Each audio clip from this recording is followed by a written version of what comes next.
Good evening all of you. कल हम लोग की लाइव क्लास थी।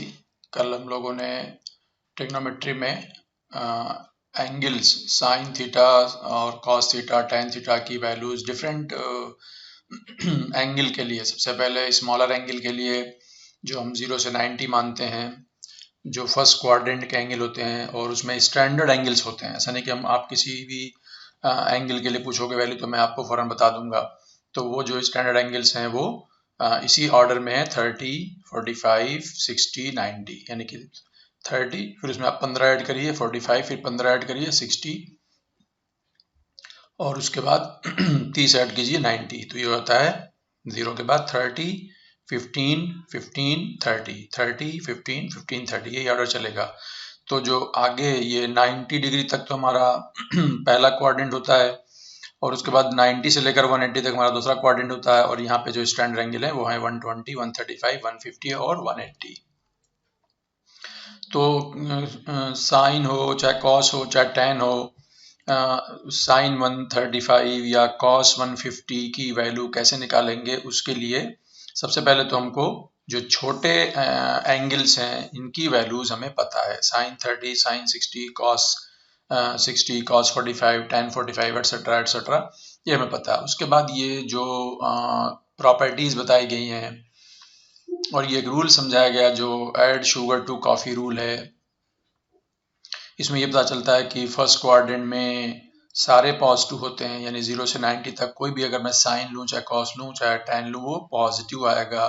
तो ऐड शुगर टू कॉफी में ये समझाया गया कि ऐड का मतलब फर्स्ट क्वाड्रेंट में सारे पॉजिटिव हैं, शुगर यहाँ पे एस है, सेकेंड क्वाड्रेंट में साइन वाले पॉजिटिव हैं, और add sugar to coffee T is for tan, third quadrant में टेन पॉजिटिव है, और कॉफी दैट इज लास्ट में फोर्थ आ रहा है वहां पे कॉज पॉजिटिव है।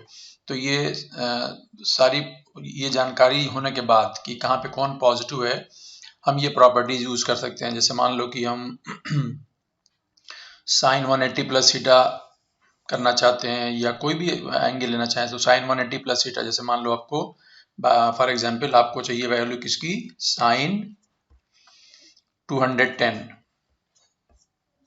ये मैं लास्ट में रिवाइज कर रहा हूँ। आपको चाहिए वैल्यू साइन 210, तो जाहिर सी बात है कि ये कितना है 180। पहली बात 180 प्लस 30, 180 प्लस 30, तो ये हो जाएगा साइन 180 प्लस 30। और चूंकि जो थर्ड क्वाड्रेंट है वहां पे साइन निगेटिव, तो सबसे पहले तो ये माइनस साइन आ जाएगा। और चूंकि हम 180 डिग्री की लाइन को से आगे या पीछे जा रहे हैं, तो साइन का कॉस ही रहता है, सॉरी साइन का साइन ही रहता है, कॉस का कॉस ही रहता है। देखना ये होगा कि वहां पे जो वैल्यू है वो पॉजिटिव है या नेगेटिव है। तो जाहिर सी बात है कि साइन 210 डिग्री वो थर्ड क्वाड्रेंट में, और थर्ड क्वाड्रेंट में साइन नेगेटिव होता है, तो इसलिए माइनस साइन आ गया, और इसका जवाब है sine 180 plus 30 is minus sine 30, minus sine 30, that is nothing but -1/2। तो आप देखो, आप बहुत ही आसानी से साइन 210 की वैल्यू अपने कैलकुलेट, ये भी स्टैंडर्ड एंगल है, ये भी स्टैंडर्ड एंगल है वही वाला। 180 के बाद नेक्स्ट कितना आएगा, 30 ऐड करोगे तो 210, फिर उसमें 15 ऐड करना 225, फिर 15 ऐड करना 240। तो स्टैंडर्ड एंगल की हम बात करेंगे, और छोटे वाले जो एंगल हैं वो भी, और उसके आगे जो बड़े एंगल्स हैं 90 प्लस, 180 प्लस, और फिर फोर्थ क्वाड्रेंट में जाएंगे तो वहां पे और आसान है रूल। फोर्थ क्वाड्रेंट में है ना, ऐड शुगर टू कॉफी में कॉस पॉजिटिव होगा, और फोर्थ क्वाड्रेंट में जाने के लिए हम लोग घूम के जा सकते हैं, ऐसे पूरा घूम के जा सकते हैं। जैसे ये एंगल है फॉर एग्जांपल 300, तो आप इसको 300 मान के चलिए, या इसी जो जिस लाइन की हेल्प से हम एंगल पकड़ रहे हैं वो एंगल है 300, तो 300 पॉजिटिव एंगल है, एंटी क्लॉकवाइज को हम लोग पॉजिटिव लेते हैं। लेकिन अगर मैं चाहूँ तो इसी लाइन को मैं पीछे से घूम के पकड़ सकता हूँ, और जब न्यूमेरिकल देखा जाए तो पूरा एंगल कितना होता है 360, तो जब यहाँ से हो गया 300 तो यहाँ से होगा 60, लेकिन ये है -60। ठीक है, तो आप चाहे कॉस या साइन या टेन कुछ भी निकालो, आप उसकी वैल्यू निकालो। फॉर एग्जांपल आपको निकालना है वैल्यू किसकी, कॉस 300, आप इसको कॉस 300 कहो चाहे आप इसको कॉस -60 कहो, दोनों बातें एक ही हैं। हम लोग cos -60 कहना इसको ज़्यादा पसंद करेंगे क्योंकि इसमें ऑलरेडी स्मॉल एंगल है और चूंकि हमें मालूम है कि फोर्थ क्वाड्रेंट में cos पॉजिटिव होता है, फोर्थ क्वाड्रेंट में cos पॉजिटिव होता है, ठीक है। तो cos -60 is only cos 60, cos -θ is only cos θ। तो इस तरीके से आपकी वैल्यू आ गई, cos 60 आपको पता होना चाहिए, दैट इज 1/2। तो ये हमारे लिए आसान तरीका हो गया। हम बहुत आसानी से जो है क्या नाम है सभी की वैल्यूज लिख सकते हैं। तो ये वाला पार्ट हमने कंप्लीट कर लिया, ये मैंने आपको दोबारा से रिवाइज कर लिया और मुझे उम्मीद है कि ये पार्ट आपको क्लियर हो गया होगा। इसके बाद हम लोग आगे बढ़ते हैं और ये वैल्यूज सब मैंने आपको बता दिया कैसे आप लिखेंगे, sin -30 कुछ भी है जो भी है। इसके अलावा दूसरी चीज़ जो सिखाई वो ये थी कि जो हम जो है वैल्यू लिख सकते हैं sin 120 कितना लिख सकते हैं या जो भी है tan -30 वैल्यू कितनी आएगी। लेकिन अगर हमको इसका उल्टा करना पड़ा, जैसे हमको sin थीटा दिया 1/2 तो उसका करस्पॉन्डिंग थीटा कितना होगा, तो ये बात भी इम्पॉर्टेंट है, ये बात भी इम्पॉर्टेंट है। तो साइन थीटा की वैल्यू 1/2 है तो थीटा की वैल्यू क्या आएगी, तो आप सोचो कि साइन थीटा की वैल्यू प्लस है और 1/2 है, तो साइन के लिए किस एंगल की वैल्यू 1/2 होती है, तो एक वैल्यू तो आपकी जो होती है वो 30 होती है, साइन 30 1/2। लेकिन एक और वैल्यू होगी 150, तो वो 150 कैसे आएगी वो आपको मतलब बाद में आप सीखोगे उस चीज को, लेकिन कम से कम एक वैल्यू तो बता सकते हो जो छोटे एंगल के टर्म्स में आएगी। इसी तरीके से tan थीटा अगर √3 है तो जाहिर सी बात है कि थीटा कितना आएगा 60 आएगा। एक और एंगल भी आएगा, कौन सा आएगा वो अभी हम नहीं डिस्कस कर रहे हैं, छोटा वाला एंगल बताने की कोशिश कर रहे हैं। इसी तरीके से tan थीटा अगर -√3 है, tan थीटा √3 है तो सीधा आपका 60 हो गया, और tan थीटा -√3 है तो मैंने इसको सिखाया कि tan थीटा, खास तौर से tan थीटा में ये रूल बता रहा हूं कि tan थीटा अगर -√3 है तो इसके करस्पॉन्डिंग थीटा कितना होगा। तो इसका तरीका बहुत आसान है, बहुत आसान है वो, और ये रूल सिर्फ tan के लिए बोल रहा हूँ, साइन और कॉस में ये नहीं लागू होगा, या होगा कि नहीं होगा नहीं मालूम, लेकिन tan में ये वैलिड है। और tan में क्या है, tan थीटा अगर √3 होता है तो थीटा 60 है, तो tan थीटा अगर -√3 होगा तो थीटा -60 होगा। अब थीटा -60 का मतलब क्या हो गया भाई थीटा अच्छा देखो यहाँ पे थीटा की दो वैल्यूज आएंगी, यहाँ थीटा की दो वैल्यूज आएंगे, तो एक तो हो गया -60, तो tan के साथ ये आसानी है कि अगर आप -60 लोकेट करो, आप अगर -60 लोकेट करो तो आप एक काम करो कि यही जो लाइन आपने -60 लोकेट की है ये फोर्थ क्वाड्रेंट है और इसी लाइन को ऊपर बढ़ा दो, तो जो ये पूरी लाइन है उस पूरी लाइन का चाहे वो सेकंड में हो चाहे फोर्थ में, उसके लिए tan की एक ही वैल्यू आएगी, यानी ये अगर न्यूमेरिकली 60 है तो ये 120 होगा, ठीक है, ये 120 होगा। और इसका ये मतलब हो गया कि tan 120 भी -√3 है और tan -60 भी जो है उसकी वैल्यू -√3 आएगी। तो अगर tan थीटा आपको दिया हुआ है -√3 तो सीधी सी बात है कि थीटा की वैल्यू आएगी 60, और 60 जब आप गेस कर लोगे तो ऑटोमेटिकली उसका पॉजिटिव एंगल भी गेस कर लोगे। तो ये बातें मैंने आपको लास्ट क्लास में बता दी थी और ये एक तरीके से रिवीजन हो रहा है। इसी तरीके से अगर tan थीटा -1 है तो थीटा की वैल्यू, जैसे अगर tan थीटा 1 होता तो क्या होता, अगर tan थीटा 1 होता तो थीटा कितना होता, थीटा होता 45, क्योंकि tan 45 होता है 1। ये चीजें बिल्कुल आपके जबान पे होनी चाहिए। तो अगर tan थीटा 1 है तो थीटा 45 होगा, तो इसी तरीके से अगर tan थीटा -1 है तो थीटा -45 होगा। लेकिन जो चीज -45 है, जो चीज -45 है वो यहाँ पे है, आप इधर से जाओगे इसी को पीछे बढ़ाओगे स्ट्रेट, तो अगर ये 45 जिसको मैं माइनस कहूंगा क्योंकि मैं इसको क्लॉकवाइज मेजर कर रहा हूँ इसलिए इसको माइनस कह रहा हूँ, न्यूमेरिकली तो 45 है और ये पूरा एंगल 180 होता है, तो ये जो एंगल हुआ वो हो जाएगा 135। तो इसका मतलब होगा कि tan थीटा -1 के करस्पॉन्डिंग थीटा की दो वैल्यूज आ जाएंगी, एक आएगा थीटा -45 और दूसरा आ जाएगा थीटा इज इक्वल टू 135। अगर आपसे पॉजिटिव एंगल पूछेगा तो आप 135 शो करना, नहीं तो वो एक ही लाइन होगी, उसको अगर आप क्लॉकवाइज देखोगे तो -45 दिखाई देगा और एंटी क्लॉकवाइज देखोगे तो वो पॉजिटिव एंगल शो करेगा। यहां तक हमने डिस्कस कर लिया था। ये आपका रिवीजन हो गया दोबारा से आगे बढ़ने से पहले। और ये इसमें आगे जो चीजें हैं ये एक तरीके से प्रॉपर्टीज हैं, और ये प्रॉपर्टीज भी इंपॉर्टेंट हैं, तो इन प्रॉपर्टीज को हम लोग यहाँ डिस्कस करते हैं। तो please note see these properties. In properties में खास तौर से मैं इनको नाम से बोल रहा हूँ। इनको हम लोग बोलते हैं हाफ एंगल प्रॉपर्टीज, यानी ये प्रॉपर्टीज एंगल को हाफ कर देती हैं। तो इसमें पहली प्रॉपर्टी है, देखिए साइन 2 थीटा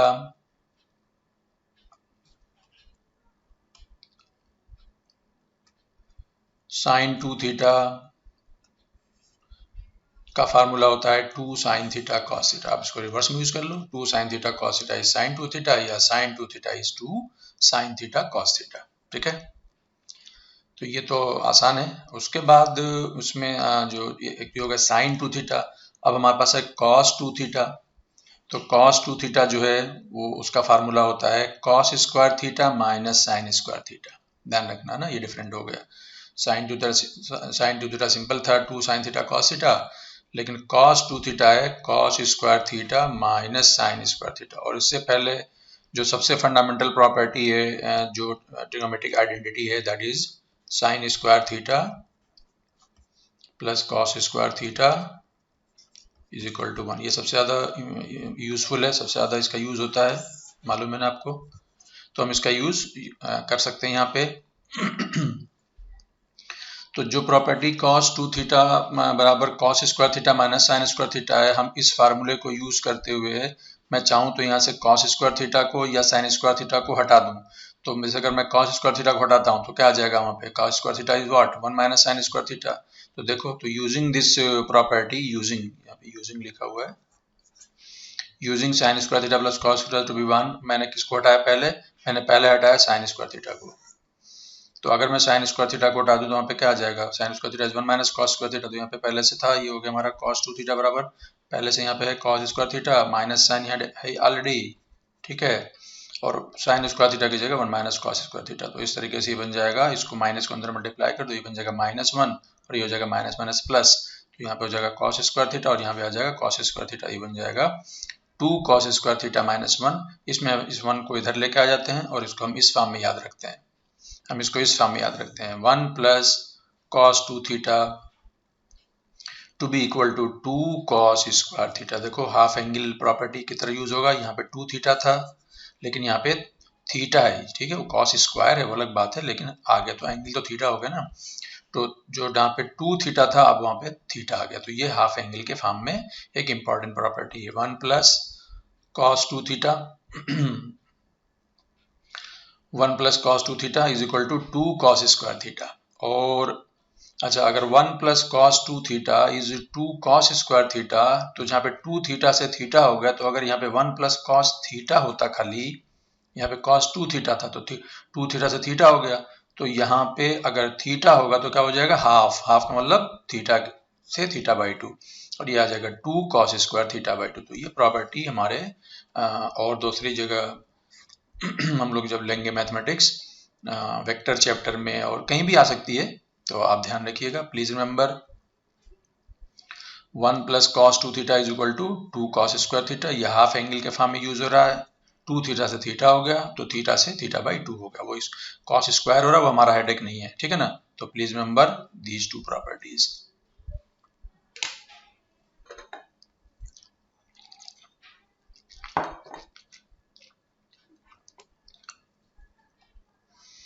और हमने यहाँ पे क्या किया, हमने यहाँ पे जो है बेसिक फार्मूला था हमारा cos 2 थीटा बराबर cos square theta minus sine square theta, और हमने यहाँ से क्या किया था, साइन स्क्वायर थीटा को रिप्लेस किया था। और हम चाहते तो यहाँ पे साइन स्क्वायर थीटा के बजाय cos स्क्वायर थीटा को रिप्लेस करते, तो cos स्क्वायर थीटा की जगह क्या लिखा सकता है, 1 माइनस साइन स्क्वायर थीटा। तो वहाँ पे जो चीज़ें थी वो cos स्क्वायर के फॉर्म में गई थी, अब हम यहाँ पे चीज़ें साइन स्क्वायर के फॉर्म में ले जा रहे हैं।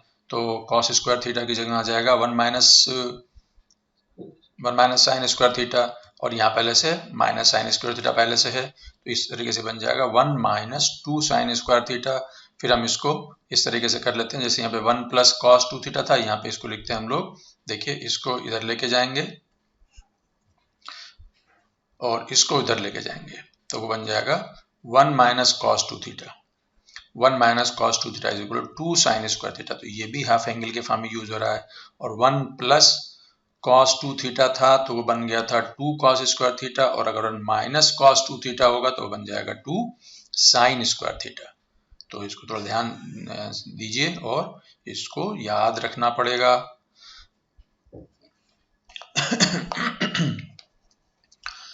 और ये 1 प्लस कॉस 2 थीटा और यहाँ 1 माइनस कॉस 2 थीटा बराबर आ जाएगा 2 साइन स्क्वायर थीटा, और यहाँ पे 2 थीटा था तो यहाँ थीटा बन गया, और अगर ये 1 माइनस कॉस थीटा होगा तो हाफ एंगल करेंगे तो ये बन जाएगा sign square theta by 2 theta से थीटा तो थीटा से थीटा बाई 2। तो ये प्रॉपर्टीज इंपॉर्टेंट है, ये प्रॉपर्टीज इंपॉर्टेंट दोनों। 1 प्लस जिस फॉर्म में याद रखना याद रखो, 1 प्लस कॉस 2 थीटा के फॉर्म में रखना तो करो, और 1 माइनस कॉस 2 थीटा के फॉर्म में करना तो याद करो। ऑटोमेटिकली आप देख लो कि एंगल हाफ हो जा रहा है, साइन स्क्वायर आ जा रहा है या कॉस स्क्वायर आ जा रहा है वो अलग चीज है, लेकिन एंगल हाफ हो जा रहा है, तो ये हो गई हमारी हाफ एंगल प्रॉपर्टी। उसके बाद ये 4 फार्मूले यहाँ पे हैं, बेसिकली ये दो फार्मूले एक साथ आते हैं इसमें। साइन ए प्लस बी आपको मालूम होगा, इसमें मुझे ये खाली रिकॉर्ड पर्पज के लिए आपको बता रहा हूँ। Sine A plus B is equal to sine A cos B plus cos A sine B, और अगर यहाँ साइन ए माइनस बी होगा तो cos sine A cos B minus, है ना, यहाँ माइनस यहाँ minus cos A sine B. और यहाँ पे क्या होता है कॉस ए प्लस बी, अगर यहाँ प्लस होगा तो यहाँ माइनस आएगा, यहाँ पे प्लस होगा तो यहाँ माइनस आएगा, मतलब cos A plus B is cos A cos B minus sine A sine B, और cos A minus B is cos A cos B plus sine A sine B. और इन्हीं दोनों प्रॉपर्टी को यूज करके ये property बनाई जाती है 4। इन 4 में सिर्फ हमारे काम की पहली है, ज्यादातर हमारा ज्यादा क्या बहुत रेयर यूज है, किसी एक पर्टिकुलर चैप्टर में इसका यूज होता है। हमारे 11th के लास्ट चैप्टर में ऑसिलेशन और वेव्स का जो चैप्टर है वहां पे इसका यूज होता है। तो प्लीज रिमेंबर एक प्रॉपर्टी और सारी प्रॉपर्टी आप याद रखो, sine C plus sine D, ये इन्हीं से प्रूफ किया सकती है, आपको प्रूफ नहीं करना है, आपको सिर्फ ये अलग से याद रख लो, कोई दिक्कत नहीं इसमें। Sine C plus sine D, sine C plus sine D 2 sine C plus D by 2, साथ में आएगा cos C minus D by 2। अब इसको देखो, अब अगर sine C minus sine D है तो क्या करना होगा, यहाँ पे जो sine C plus D by 2 था वहां पे साइन की जगह कॉस आ जाएगा, cos C plus D by 2, और यहाँ हो जाएगा sine C minus D by 2, reverse हो जाएगा।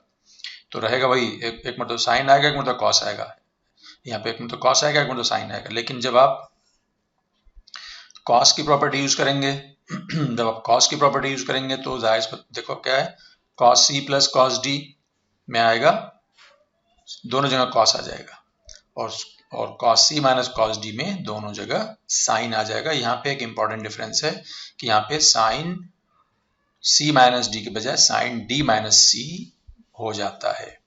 तो इन फार्मूलों को एक बार अपने पास नोट कर लो, ये हो सकता है याद ना रहे, रिकॉर्ड में रहने चाहिए, कभी हमको जब कल को जरूरत पड़ेगी तो कम से कम आपसे कह सकता हूँ कि ये मैंने आपको बताया था, उसे रिकॉल कर लो, या जहाँ लिखा वहां से नोट करके ले आओ, या आप उसे वहां से पन्ने पलट के देख सकते हो। तो ये बेसिक मैथ की बुकलेट आपके पास हमेशा रहेगी, ताकि जो भी बेसिक मैथ की हमें ज़रूरत हो हम फौरन जो है पन्ने पलट के वहाँ से देख लें। ठीक है, तो ये हो गया आपका ट्रिग्नोमेट्री पार्ट। इसी ट्रिग्नोमेट्री पार्ट को थोड़ा आगे बढ़ाते हैं, और अब हम लोग आगे बात करते हैं slope of a line. Yes, यहाँ से एक्चुअली हम लोग आगे बढ़ रहे हैं, और ट्रिग्नोमेट्री को यूज करते हुए अब हम लोग एक्चुअली बढ़ रहे हैं कोऑर्डिनेट ज्योमेट्री में। कोऑर्डिनेट ज्योमेट्री यहाँ से स्टार्ट होगा, लेकिन अभी मैंने हेडिंग नहीं डाली है, अभी मैं इसको ट्रिग्नोमेट्री का ही यूज मान रहा हूँ। तो ये एक तरीके से ट्रिग्नोमेट्री का यूज करते हुए हम स्लोप वर्ड सिखाएंगे। स्लोप वर्ड फिजिक्स में बहुत पॉपुलर है, हर जगह आप बोलोगे कोई इंक्लाइन प्लेन है उसका एंगल इतना है, स्लोप एक सिंपली हमारे डेली लाइफ में जो वर्ड हम स्लोप इस्तेमाल करते हैं वो नहीं है, यहाँ पे मैथमेटिकल टर्म के फॉर्म यूज होगा। जो स्लोप वर्ड है एक मैथमेटिकल टर्म है ना, तो लेकिन उसमें कहीं ना कहीं वो इंक्लाइन वाला फीलिंग हमारे पास आता है। जाहिर सी बात है, जब कुछ इंक्लाइन होगी वो कुछ एंगल बनाएगी तो वहां पे स्लोप का कॉन्सेप्ट आएगा, तो हम will take this slope of a line. तो please note down slope of a line, ठीक है। तो जो स्लोप का कॉन्सेप्ट है उसको समझाने के लिए सबसे पहले हमारे पास like X axis Y axis का कॉन्सेप्ट लेके आएंगे। इसको हम लोग अभी कोऑर्डिनेट ज्योमेट्री में दोबारा डिफाइन करेंगे प्रॉपर्ली। एक्स वाई प्लेन बोलते हैं इसको, कोऑर्डिनेट सिस्टम बोलते हैं, सब डेफिनेशन अभी आपके पास आएंगी फौरन। तो एक्स एक्सिस मैंने बताया था कि एंगल हम लोग मेजर करते हैं, किसी भी लाइन का एंगल भी जो मेजर करते हैं। ये लाइन है हमारे पास, एक लाइन मैंने खींच रखी है ना। तो इस लाइन का हमें स्लोप बताना है, तो हमें देखना है कि ये लाइन, स्लोप बताने के लिए हमें ये देखना है कि ये लाइन पॉजिटिव एक्स एक्सिस से एंटी क्लॉकवाइज डायरेक्शन में कितना एंगल बना रही है ना। वो वही एंगल पॉजिटिव होता है, यानी पॉजिटिव एंगल। तो what the definition of slope of a line? Slope of a line is simply, इसको हम m से रिप्रेजेंट करते हैं and that is nothing but tan theta. इसलिए मैंने कहा था कि tan थीटा की अहमियत ज्यादा है हमारे पास। ट्रिग्नोमेट्री का जो यूज है sin थीटा cos थीटा ठीक अपनी जगह रहेगा, लेकिन tan थीटा का यूज ज्यादा है। तो इसलिए स्लोप सबसे पहले जो यहाँ पे आ रहा है वो है tan थीटा। तो tan थीटा इज स्लोप, ठीक है। tan theta is slope, slope is tan theta. और इस tan थीटा में थीटा कौन सा एंगल होगा? थीटा वो एंगल होगा जो ये लाइन बनाएगी कहाँ से? पॉजिटिव एक्स एक्सिस से इन एंटी क्लॉकवाइज सेंस, है ना। हम यहाँ पे अपनी तरफ से पॉजिटिव एंगल शो करेंगे। ये और बात है कि हम बाद में देखेंगे कि जो है पॉजिटिव एंगल और निगेटिव एंगल भी लिया जा सकता है। अब यहाँ पे ये पॉजिटिव एंगल है और अगर मैं इसका निगेटिव लूँ तो खामखा मुझे ये वाला एंगल लेना पड़ेगा। तो ये तो खामखा बड़ा एंगल है, निगेटिव भी है, बड़ा है। तो हम लोग निगेटिव वहां लेंगे जहाँ पे छोटा एंगल होगा, तो निगेटिव में लिखने में हमको आसानी हो जाएगी। इसलिए यहाँ पे ये आपको क्लॉकवाइज में निगेटिव एंगल शो करने की कोई भी जरूरत नहीं, सिंपली आप, और ये लाइन एक ही है। सबसे खास बात ये है कि ये लाइन एक ही है। इस लाइन को आप जो है चाहे इधर से एंगल उसका लें, माइनस में जो भी आ जाए वैल्यू वही आएगी tan थीटा की। एक पूरी लाइन होती है और ये लाइन बेसिकली देखा जाए तो फर्स्ट और थर्ड क्वाड्रेंट में पास हो रही है, और फर्स्ट और थर्ड क्वाड्रेंट में दोनों जगह tan पॉजिटिव होता है। Add sugar to coffee, add में ऑल आ गया और शुगर छोड़ दीजिए, tan टू कॉफी। तो ये एक ही लाइन होती है, एक लाइन का एक ही स्लोप होता है, चाहे आप उसको फर्स्ट में दिखलाओ चाहे थर्ड में दिखलाओ। तो what is the slope of this line? तो अपनी तरफ से हम कोशिश करते हैं कि छोटा एंगल लें, और छोटा एंगल में खुद ही पॉजिटिव वाला छोटा है तो फिर बड़ा वाला लेने की जरूरत है ही नहीं, नो नीड ऑफ इट। तो प्लीज रिमेंबर, अब यहाँ से एक तरीके से फिजिक्स का इसमें टच आने लगा है, क्योंकि फिजिक्स में स्लोप वर्ड बहुत इंपॉर्टेंट है। हम बहुत सारे ग्राफ बनाते हैं और ग्राफ का स्लोप हमसे पूछा जाता है, या ग्राफ का स्लोप क्या रिप्रेजेंट करेगा, ठीक है। तो ये हमारे डेफिनेशन हो गई स्लोप की। स्लोप की वैल्यू होगी tan थीटा, इसको हम m से रिप्रेजेंट करते हैं tan थीटा, और इस tan थीटा में theta is the angle this straight line will make with positive x axis in anti clockwise sense, ठीक है। और यहाँ से आप देख सकते हो कि ये जो भी हम यहाँ पे 3 लाइन मार्क करके दिखला रहे हैं, ये जो लाइन 2 है,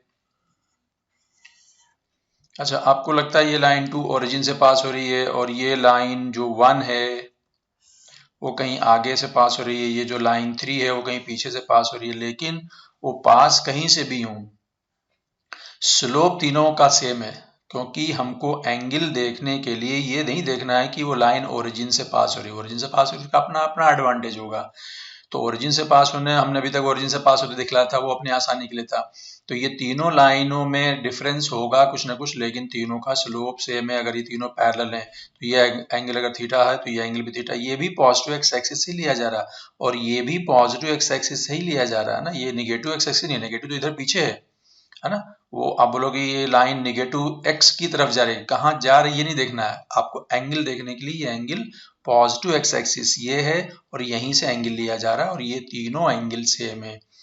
और ये लाइन आपको लगेगा कि ये फर्स्ट क्वाड्रेंट में, सेकंड क्वाड्रेंट में, बिल्कुल नहीं। लाइन को ये नहीं देखना कि कहाँ है, ये देखना है कि वो पॉजिटिव एक्स एक्सिस से एंगल जो बना रही है वो कितना है।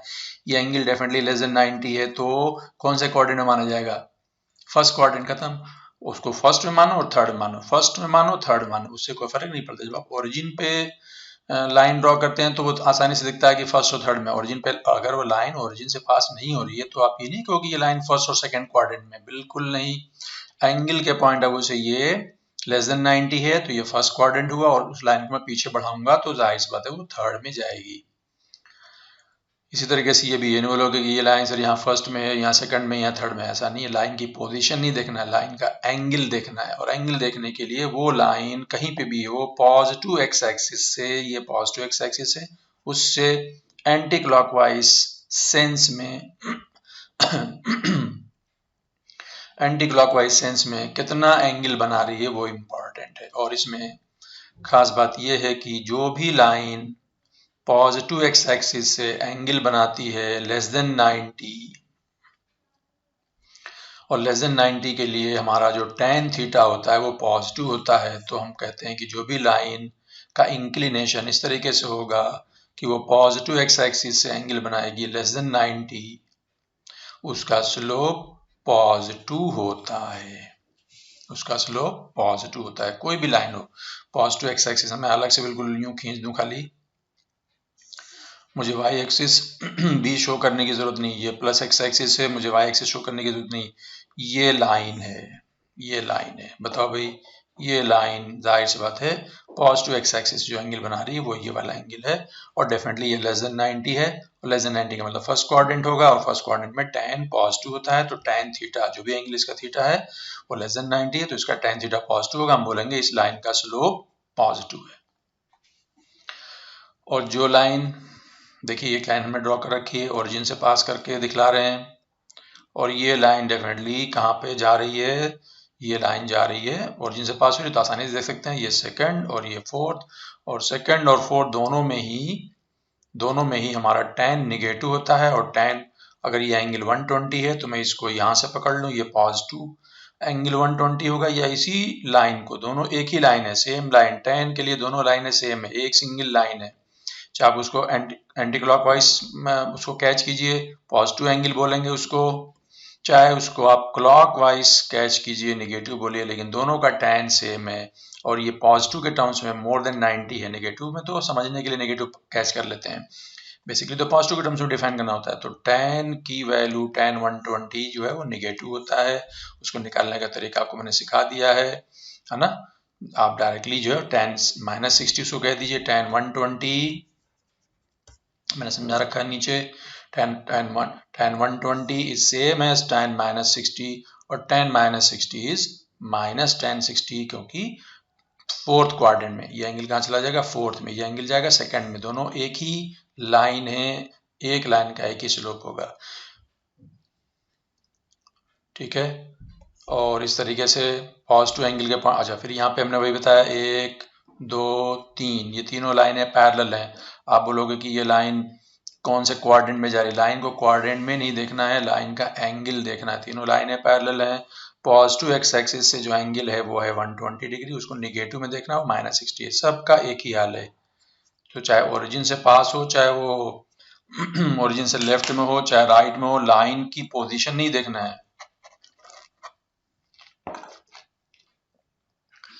स्लोप देखने के लिए लाइन की पोजीशन नहीं देखना है, उसका एंगल देखना है कि वो पॉजिटिव एक्स एक्सिस से कितना एंगल बना रही है। अगर वो एंगल 120 यानी 90 से बड़ा है तो डेफिनेटली 90 से बड़ा का मतलब सेकेंड क्वाड्रेंट में जाएगा, और सेकेंड क्वाड्रेंट में tan निगेटिव होता है, और जो लाइन सेकेंड में है वो लाइन खासतौर से जब ओरिजिन से पास होती है तो आपको साफ साफ दिखेगा कि जो लाइन सेकेंड में है वही लाइन फोर्थ में भी जाएगी, और इन दोनों ही क्वाड्रेंट में tan की वैल्यू निगेटिव होती है। तो ऐसी लाइन जिसका एंगल, जिसका इंक्लिनेशन आप देख सकते हो, जो पॉजिटिव एक्स एक्सिस से 90 डिग्री से बड़ा एंगल होगा, उसका स्लोप निगेटिव होगा। तो अभी सिर्फ आपको पॉजिटिव और निगेटिव स्लोप मैंने सिखाया है। लाइन का स्लोप tan थीटा, और tan थीटा देखना आपको बता ही दिया मैंने आपको। तो इसलिए जो है tan की अहमियत हमारे पास ज़्यादा है, और उसमें मैंने आपको बार बार समझाने की कोशिश की कि लाइन कहाँ से पास हो रही है ये इम्पोर्टेंट नहीं, लाइन जो पॉजिटिव एक्स एक्सिस से एंगल बना रही है वो इम्पोर्टेंट है। तो ध्यान समझिए इन बातों को। Slope of a line, slope of a line है ना, पॉजिटिव स्लोप और निगेटिव स्लोप, बस दो चीजें सिखाने की कोशिश की मैंने। आप इनको ध्यान से सुनिए, समझिए, और दिक्कत आए तो बताइएगा, ये सबसे इम्पोर्टेंट है, ठीक है ना, क्योंकि आगे हम बढ़ेंगे तो इनका यूज उसमें लगातार होना है, इसका लगातार इसका यूज होना है। तो इसलिए इसको ध्यान से आप समझ लीजिए, क्योंकि इसके आगे हम लोग अब एक और एग्जाम्पल समझा रखा है, कोई दिक्कत की बात नहीं। tan की वैल्यू लेने का तरीका सिखा रखा, लाइन एक ही है, उसको आप जो है tan 150 की वैल्यू निकालने का तरीका आपको बार बार मैं सिखा चुका हूँ, ठीक है ना। तो tan 150 देखना है, चाहे डायरेक्टली आप tan -30 देख लीजिए, समझ गए। tan 150 देखना है, tan, तो आपको ये tan 90 + 60 इस मेथड से करके ले आओ, इतना टाइम नहीं होगा हमारे पास, हम जल्दी से बोल देंगे tan 150 is same as tan -30, और tan -30 इज -tan 30, और tan 30 होता है 1/√3, तो tan 150 इज आल्सो 1/√3, समझ गए ना। तो इस तरीके से आप क्विकली कर सकते हो।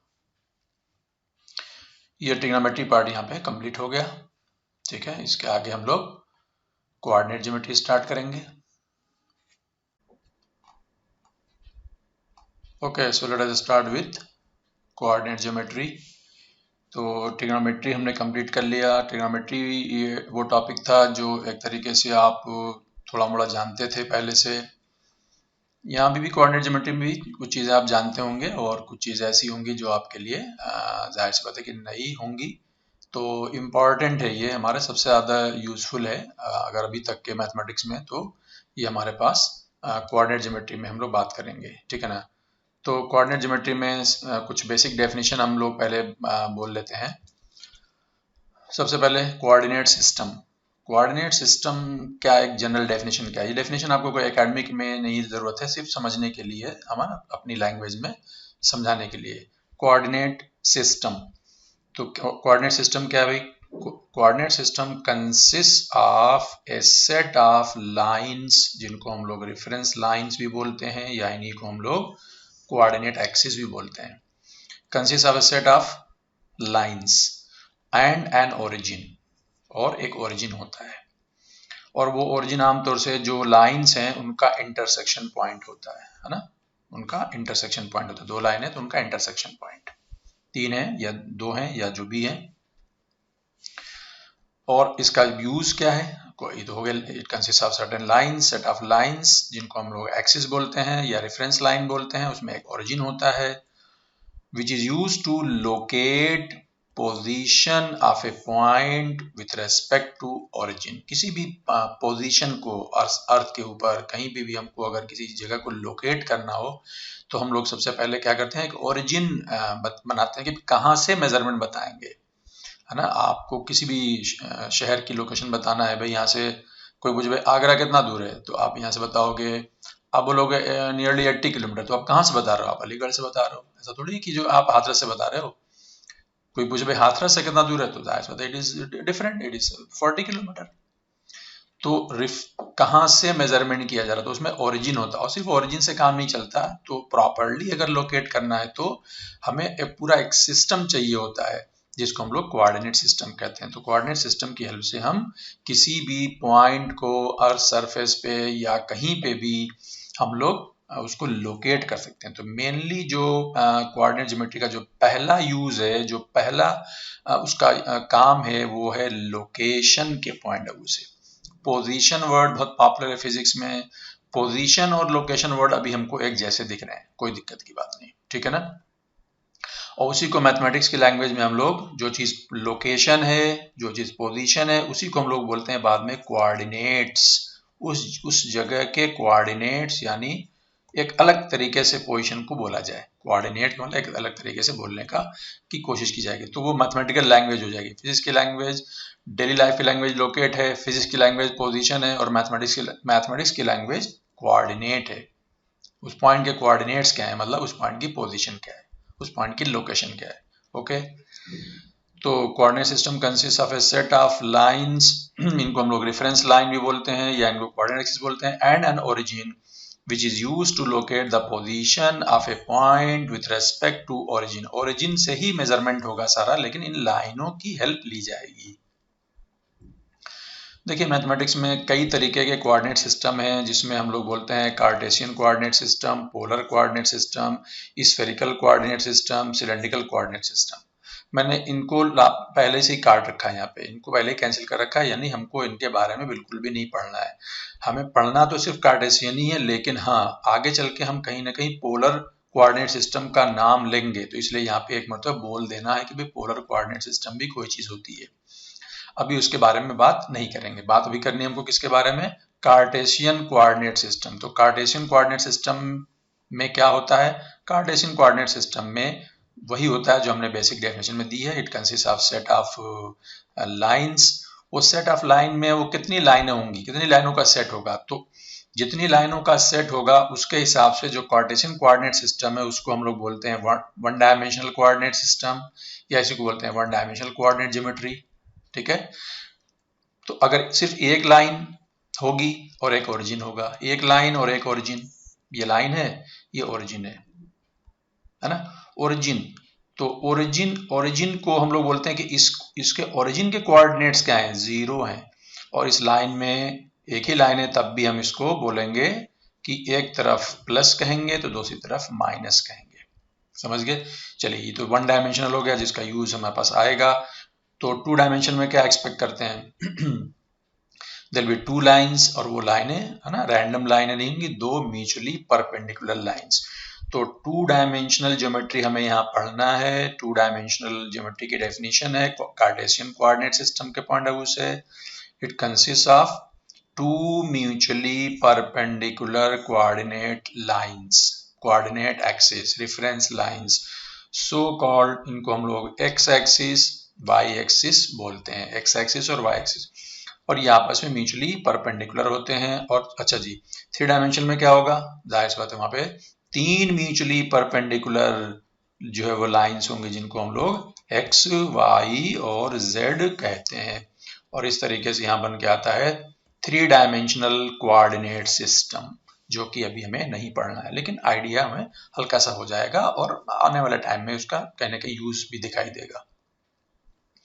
तो बर वक्त हम लोग जो डेफिनेशन दे रहे हैं वो टू डायमेंशनल के पॉइंट ऑफ व्यू से दे रहे हैं। तो ये हो गया हमारा two dimensional coordinate geometry. One dimension और आसान हो जाएगा, एक ही सिंगल लाइन होगी, लेकिन उसमें भी एक ओरिजिन होगा, और एक तरफ को अगर हम पॉजिटिव कहेंगे तो दूसरी तरफ नेगेटिव कहेंगे।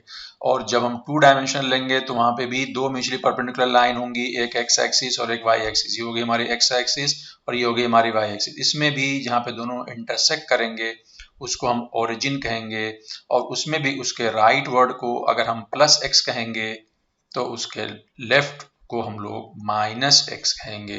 इसी तरीके से अगर हम ऊपर को प्लस वाई कहेंगे तो नीचे को माइनस कहेंगे। ये नॉर्मल कन्वेंशन है, यानी ऊपर को प्लस लेना, नीचे को माइनस लेना, राइट को प्लस लेना। अगर हम कोई कहे कि सर मैं लेफ्ट को प्लस लूंगा और ऑटोमेटिकली राइट को नेगेटिव हो जाएगा, तो भी हमको कोई दिक्कत नहीं, लेकिन सबको मालूम होना चाहिए कि हमने लेफ्ट को प्लस लिया है या हमने डाउनवर्ड को प्लस लिया है, ठीक है ना। लेकिन नॉर्मली अपनी तरफ से हम यही मानेंगे कि ऊपर को प्लस, नीचे को माइनस, राइट को प्लस और लेफ्ट को माइनस। यहां तक समझ में आ गई बात। ये हो गया आपका coordinate system, two dimensional coordinate system. अब इसमें सबसे पहली बात होती है लोकेशन। शुरू करते हैं हम लोग, लोकेशन काम करते हैं। तो लोकेशन के लिए सबसे पहले हमारे पास कहता है कोऑर्डिनेट्स। बताया था ना आपको, लोकेशन किसी इस पूरे ये जो पूरा स्पेस बन के आ गया, हम इसको बोलते हैं एक्स वाई प्लेन। ये एक प्लेन है, प्लेन पर, जैसे हम लोग कोई चीज देखेंगे, हमारा फर्श है या दीवार है तो वो एक प्लेन है ना। पूरा अगर रूम देखेंगे तो पूरा रूम एक प्लेन नहीं है, वो तो बहुत सारे प्लेनों का बना हुआ। तो जो पूरा रूम है वो एक 3 डायमेंशनल सिचुएशन है, समझ गया। और एक एक सरफेस देखेंगे, टेबल एक सरफेस है या बोर्ड एक सरफेस है, तो एक जो सरफेस होता है वो उसको प्लेन कहते हैं और वो 2 डायमेंशन में माना जाता है। वो एक 2 डायमेंशनल स्पेस है। Yes, we call it 2 dimensional space. आप एक प्लेन पे चलोगे, सिर्फ अगर एक लाइन पे चलोगे तो 1 डायमेंशनल स्पेस है। आप एक प्लेन पे चलोगे तो 2 डायमेंशनल स्पेस है, और फिर आप स्पेस में कहीं भी यहाँ से वहां जाओगे तो वो 3 डायमेंशनल स्पेस आपका है। तो अभी हम लोग 3 डायमेंशन की बात नहीं कर रहे हैं, 2 डायमेंशन की बात करें तो ये एक्स और वाई एक्सिस की हेल्प से यहाँ पे एक प्लेन बन गया, इसको हम लोग बोलते हैं 2 डायमेंशनल प्लेन, या इसी को बोलते हैं कोऑर्डिनेट प्लेन। नाम बहुत इंपॉर्टेंट नहीं है हमारे लिए, कोऑर्डिनेट प्लेन, जिसको हम लोग यहाँ पे चूंकि एक्स और वाई यूज करें। आप बोलो एक्स और वाई क्या पक्का है? नहीं भाई, कुछ और नाम ले लो, वाई और जेड ले लो, जेड और कुछ और ले लो, है ना, डब्ल्यू ले लो, डजेंट मैटर। लेकिन ये स्टैंडर्ड सिंबल है तो हम लोग पहले स्टैंडर्ड सिंबल ही यूज करेंगे, ठीक है ना।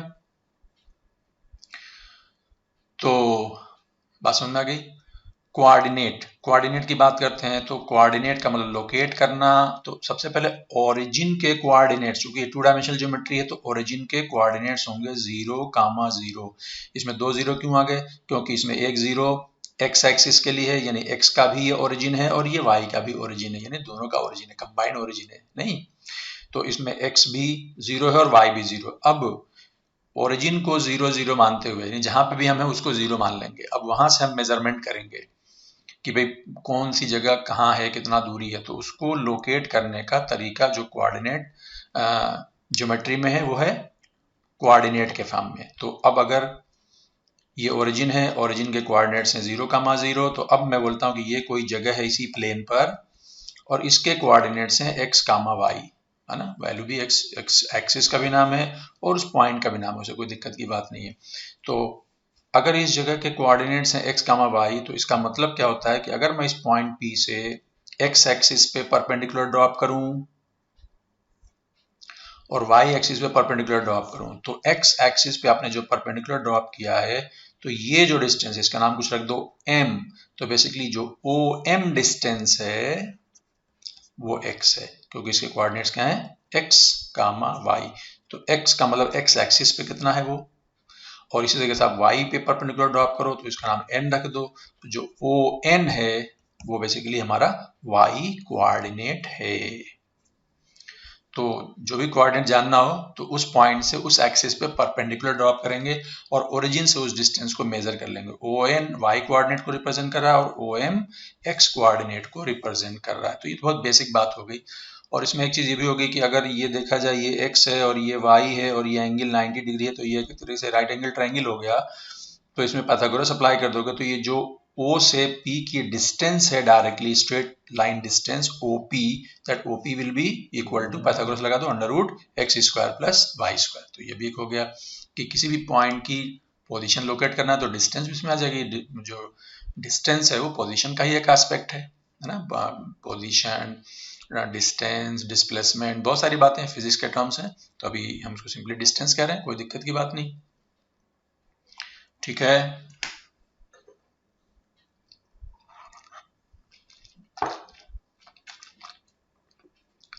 तो ये हो गया आपका कोऑर्डिनेट प्लेन, जिसको हम लोग बोलेंगे एक्स वाई प्लेन। और दूसरा एग्जांपल है coordinates of origin are taken to be 0, 0, और अगर इस पॉइंट के कोऑर्डिनेट्स हैं 2, 3, तो इसका मतलब क्या हुआ कि मैं यहाँ से एक परपेंडिकुलर ड्रॉप करूँ तो ये डिस्टेंस कितनी मानी जाएगी 2, और यहाँ से y एक्सिस से परपेंडिकुलर ड्रॉप करूँ तो ये डिस्टेंस कितनी मानी जाएगी 3।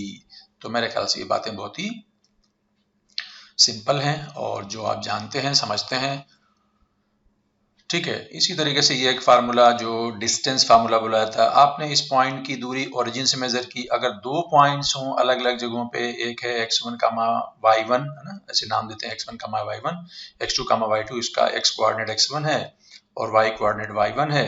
दूसरा पॉइंट है जिसका x कोऑर्डिनेट पहले x बाद में y, ये कन्वेंशन है ना, इसमें कोई रैंडमनेस नहीं है। 3 डायमेंशन में भी x y z ऐसा बोलता है। तो y कोऑर्डिनेट, तो यहाँ पे बहुत आसानी से आप ज्योमेट्री की हेल्प समझ सकते हो कि अब इस लाइन की लेंथ कितनी होगी। इसको डिस्टेंस फार्मूले के नाम से जानते हैं। ये हमारे फिजिक्स में कोई ऐसा इम्पॉर्टेंट फार्मूला नहीं है, आपकी जानकारी में है, इसलिए यहाँ पे मेंशन करने के लिए खाली है। तो PQ जो डिस्टेंस होगी that will be x2 minus x1 का whole square plus y2 minus y1 का होल स्क्वायर। इसमें आप जो ज्योमेट्री समझाई गई है उसकी हेल्प से आप आसानी से यहाँ पाइथागोरस बना सकते हो कि ये डिस्टेंस कितनी होगी, ये इसका x1 है, इसका x2 है, तो ये डिस्टेंस हो गया x2 माइनस x1 है ना। इसका यहाँ y1 है, ये y1 है तो ये भी y1 हुआ, और ये कितना है y2 है, तो ये हो गया y2 माइनस y1, और ये डिस्टेंस आपकी पाइथागोरस अप्लाई करके आ जाएगी। तो ये फॉर्मेलिटी के लिए आपके सामने हो गया, ठीक है। ये तो हो गया आपके छोटी मोटी बातें। अब हम लोग ज्यादा बड़ी बात और कुछ अलग बात करना चाह रहे हैं। हमारा पर्पस जो कोऑर्डिनेट ज्योमेट्री का है वो ये सब नहीं है जहाँ पे पार्टिकल को लोकेट करना, और ठीक है वो बेसिक उसका एस्पेक्ट है, लेकिन बेसिकली हम लोग जो कोऑर्डिनेट ज्योमेट्री पढ़ना चाह रहे हैं, बेसिकली हम लोग जो है इस एक्स वाई प्लेन पर, इस एक्स वाई प्लेन पर जो है दो फिजिकल क्वांटिटीज जिनको हम x और y कहेंगे। अब है ना, x एक्सिस था वो भूल जाओ, अब x एक फिजिकल क्वांटिटी है जैसे टाइम है, और y एक दूसरी फिजिकल क्वांटिटी है, मान लो हमारी वेलोसिटी है। हम चल रहे हैं और हमारी वेलोसिटी टाइम के साथ जिस तरीके से वेरी कर रही है, हमारी वेलोसिटी, हमारा x की जगह क्या आ गया, t आ गया, यानी हमारा x वेरिएबल जो है वो टाइम मान लिया जाएगा, और y की जगह हमारा जो वेरिएबल है वो वेलोसिटी है। अब हम में से कोई भी अगर किसी पाथ पे चल रहा है तो उसकी वेलोसिटी वेरी करेगी, जो यानी भी आदमी कभी धीरे चलेगा कभी तेज चलेगा, तो उसकी जो आदमी की जो वेलोसिटी है वो टाइम के साथ जिस तरीके से वेरी कर रही है उसको हम लोग ग्राफिकली रिप्रेजेंट करना चाहेंगे। तो यहाँ पे आप क्या लिख देना, VT ग्राफ, यस। तो जो जहाँ पे y था वहां v आ गया, है ना। तो आमतौर से हम लोग जो x वेरिएबल होता है, जैसे यहाँ पे टाइम है, इसको हम मानते हैं ये इंडिपेंडेंट वेरिएबल है, क्योंकि टाइम तो वेरी करेगा इंडिपेंडेंट। आप खो मत करो, रुके रहो, खड़े रहो, दौड़े रहो, तो टाइम तो वेरी करेगा, लेकिन वेलोसिटी तो आपको देखना है कि आपने क्या रखनी है। तो वेलोसिटी को हम मानेंगे वो y एक्सिस पे रिप्रेजेंट करेंगे, और इसको जो चीज y एक्सिस पे होगी उसको हम मानेंगे वो डिपेंडेंट वेरिएबल है। ये सब बातें आपके लिए बहुत इंपॉर्टेंट है। अब हमारी मेनली फिजिक्स में हम लोग आ गए हैं, तो हम लोग कोऑर्डिनेट ज्योमेट्री का जो इस्तेमाल करने जा रहे हैं वो क्या है, हमें ग्राफ बनाना होता है। ग्राफ क्या चीज है भाई, देखो ग्राफ की डेफिनेशन आपके सामने है। ए graph is a line, line का मतलब स्ट्रेट लाइन, हाँ समझा रखा है। लाइन का मतलब स्ट्रेट भी हो सकता है, कर्ड भी हो सकता है ना। एक लाइन हमारे पास, कर्ड को भी लाइन नाम दिया जाता है ना। लाइन का मतलब खाली स्ट्रेट नहीं होता है, सॉरी, है ना। जैसे आपने पढ़ा होगा मैग्नेटिक फील्ड लाइंस, तो क्या मैग्नेटिक फील्ड लाइन खाली स्ट्रेट लाइन होती हैं? अरे भाई वो कर्ड भी हो सकती हैं, समझ गए ना। तो वही चीज यहाँ पे मान के चलो। तो a graph is a line का मतलब स्ट्रेट और curve which shows the variation of one quantity, physical quantity, one variable, उसको वेरिएबल बोलते हैं, which shows the variation of one quantity that is variable with respect to another। दूसरी quantity के साथ हमारी पहली क्वांटिटी वेरी कर रही है, वो टाइम वेरी करेगा तो हमारी वेलोसिटी वेरी कर रही है। हम बैठे हैं तो 0 है, चल रहे हैं तो 5 है, और दौड़ रहेंगे 10 हो जाएगी, तो वो हमारे ऊपर है, ठीक है।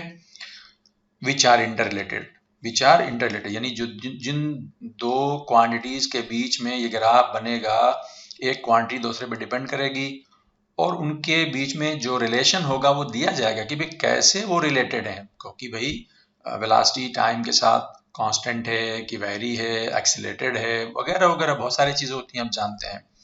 तो उसकी बेसिस पे ग्राफ का शेप आएगा। तो ग्राफ का शेप कैसा होगा वो इस बात पे डिपेंड करेगा कि दोनों क्वांटिटीज के बीच में रिलेशन कैसा है। जैसे ये रिलेशन है y is equal to x plus 2, अब ये रिलेशन और y is equal to x square, ये दोनों रिलेशन एक जैसा थोड़ी है। यहाँ पे जो y वेरिएबल है वो x पे डिपेंड कर रहा है, यहाँ पे भी जो y वेरिएबल है वो x पे डिपेंड कर रहा है, लेकिन यहाँ पे डिपेंडेंसी और यहाँ पे डिपेंडेंसी का जो फार्मूला है, जो रिलेशन, वो डिफरेंट है। तो यहाँ पे ग्राफ और यहाँ पे ग्राफ अलग अलग आएगा। तो यही हमें ग्राफ बनाना सीखना है कि भाई ये जो y इक्वल एक्स प्लस 2 है, इसको अगर मैं y वर्सेस x ग्राफ पे रखूं, x वो मैं इंडिपेंडेंट मानूं और y को डिपेंडेंट मानूं, तो ये ग्राफ कैसा आएगा, उस ग्राफ का नाम क्या होगा, इस ग्राफ का नाम क्या होगा, इसका शेप कैसा होगा, ये हमें सीखना है। आगे बात समझ, यहाँ पे y इक्वल साइन एक्स, ये भी एक तरीके से y और x में रिलेशन है, समझ में आ रही बात। तो यहाँ पे मैंने बताना in all this example y is dependent on x, हम x को मानते हैं इंडिपेंडेंट वेरिएबल, x एक्सिस पे हम वो वेरिएबल शो करेंगे जो इंडिपेंडेंटली वेरी करेगा, है ना, किसी कंडीशन उसको करनी, वो वेरी करना ही करना उसको है, और y एक्सिस पे उसको शो करेंगे जो x वाले पे डिपेंड करेगा, उसकी वैल्यू अलग अलग तरीके से वेरी कर सकती है, ठीक है। तो x को बोलते हैं हम लोग इंडिपेंडेंट वेरिएबल और y पे जो शो होगा वो हमारा डिपेंडेंट वेरिएबल होगा, ठीक है। और जो y और x में रिलेशन होता है इस तरीके से y is equal to x square हो, चाहे y is equal to sine x हो, हम इसको मैथमेटिक्स की लैंग्वेज में बोलते हैं for all these relations we call y is a function of x, ये मैथमेटिक्स की लैंग्वेज है, y is a function of x, लिखते हैं y is equal to fx, ये मैथमेटिक्स की लैंग्वेज है। y is a function of x का मतलब कि y और x में एक रिलेशन है, y x पे डिपेंड कर रहा है, ठीक है। The relation or function between x and y can be represented in the form of graph or curve on the xy plane, यही हमारा होगा ग्राफ, इसी को हम लोग कर्व भी बोलते हैं। और इस ग्राफ को ड्रॉ करने के लिए y और x में एक रिलेशन होना चाहिए, उस रिलेशन को हम लोग फंक्शन बोलेंगे, y is a function of x। ये सब को पढ़ोगे आप, इसको सबको पढ़ोगे, क्या पढ़ोगे